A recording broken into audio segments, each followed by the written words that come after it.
And here we are, and this is a beautiful place. I'm having a ball here. Jessica, introduce us to our host.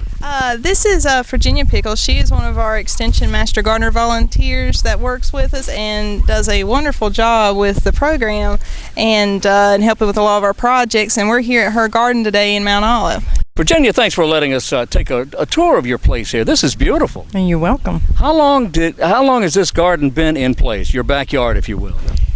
We moved here 13 years ago, and there was absolutely nothing back here. Nothing at all? Nothing. And my husband and I put all these beds in. There's a lot of work here.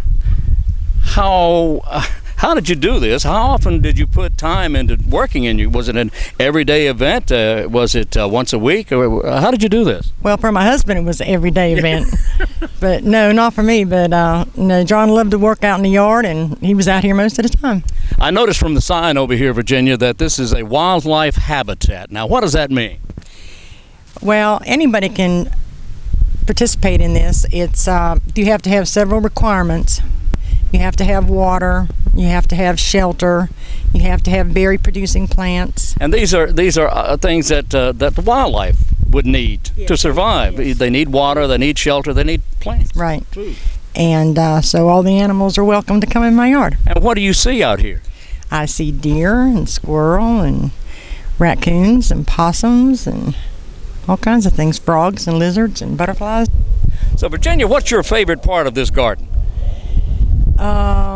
Just the quietness and the chirping of the birds, and that's what I like, the frogs and the noise. It's just a serene place. Yeah. So what, gee whiz, do you have a favorite plant? This is phlox, isn't it? This is salvia. That's what I meant to say, salvia. That's salvia.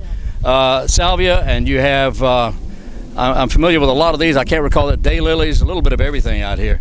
Do you have a favorite plant? No, not really. Just like them all? Yeah. My favorite flower is a lilac, but and I have some of those. But do you now? Bloom. Yeah, okay. They're not in bloom right now. All right. Now, who designed this? I noticed, I love the curves, the way everything moves it's a motion, sort of a wave look. Who designed that? My husband and I. Really? Very good. When we first moved in here, my daughter-in-law has a degree in horticulture, and she designed she put the side bed in. Okay. And those trees. But the rest of it, John and I did. It's beautiful. Thank you so much. Beautiful.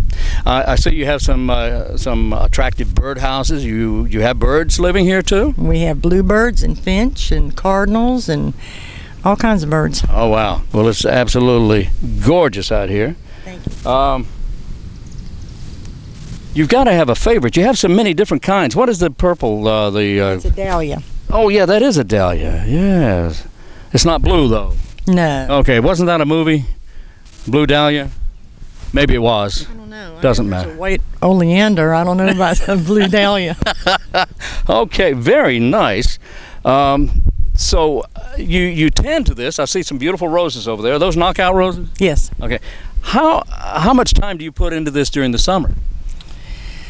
Well, I'm out here maybe 3 mornings a week. Really? Mm-hmm. Okay, I would have thought more, but No. that's great. It's the worst part of this garden is in the spring, and once you get the spring weeds out, from the winter over, it's pretty easy to take care of. We were talking with Jessica Strickland a little while ago about weeding, and that's really the most unenjoyable part of gardening, I think. But you have to do it. Oh yes, you have to weed. You have But if you put down a lot of mulch, it helps. You use a lot of mulch, and that helps with the weed. Preen. Can I say that? Sure, you can say anything. And preen is a product. Yes, it's supposed to help keep the weeds out. Right. Okay. Very good. All right. And can we walk around this way? Yep. All right. Let's walk around this way. And more salvia. That's bee balm. Bee balm there. That's good. That's good for butterflies, right? Yeah. The bee balm there. All right. Sure is. Okay. And you have some interesting trees here. We have a serviceberry. That's a serviceberry over there, and the birds love it because it produces fruit, and you can eat the fruit yourself. Oh, you can. Mm-hmm. And But you don't eat the birds. no. Okay. But I have some more berry producing plants down back. Okay, beautiful. And I see part of one of your water features is a bird bath. Of course, that's a given, Yes. right? You have to have a bird bath. Have to have that bird bath. Yeah. We want clean birds. 4. You have 4? Yeah. Okay. You don't have any dirty birds out here, then, do you? Well, sometimes I have dirty water.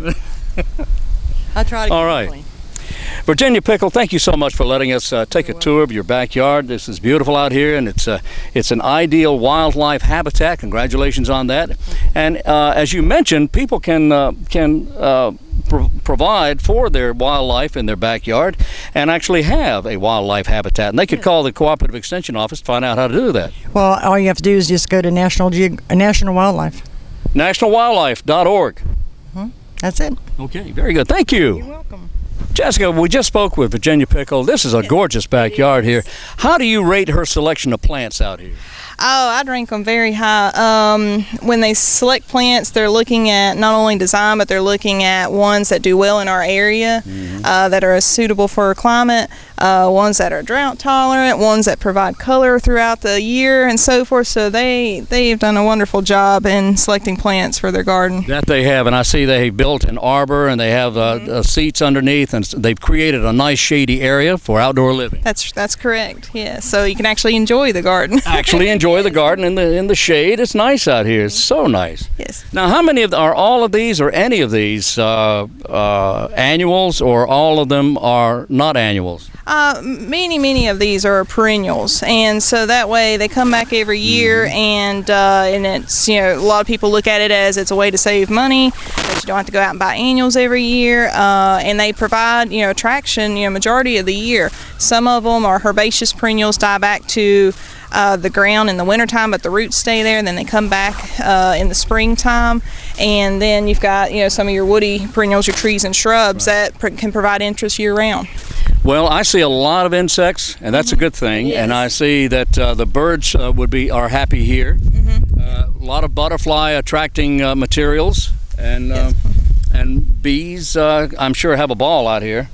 Yeah, and having a lot of diversity of plants allows for habitats for the birds, butterflies, insects, and so forth. So then you've got insects that allow for pollination. You're attracting beneficial insects that help get rid of some of our bad insects. Right. So the diversity is a key in attracting a lot of wildlife into your garden. Excellent.